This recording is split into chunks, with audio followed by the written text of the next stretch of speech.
সাংস্কৃতিক অধিৱেশন আৰু বঁটা বিতৰণী হ'ব। কোন স্কুল? বৰ্ণি হাইস্কুল। কেনেকুৱা লাগিল?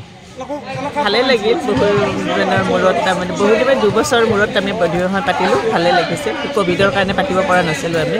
কোন কোন আহিছিল গেষ্ট?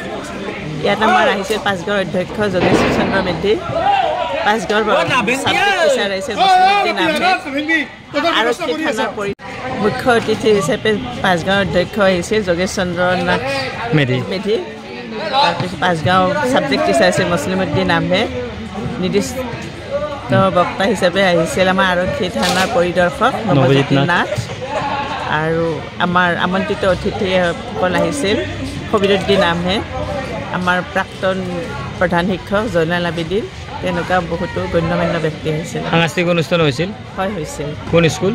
বৰ্ণি হাইস্কুল। দিনজোৰা কাৰ্যসূচী আছিল? দিনজোৰা কাৰ্যসূচী আছিল আমাৰ।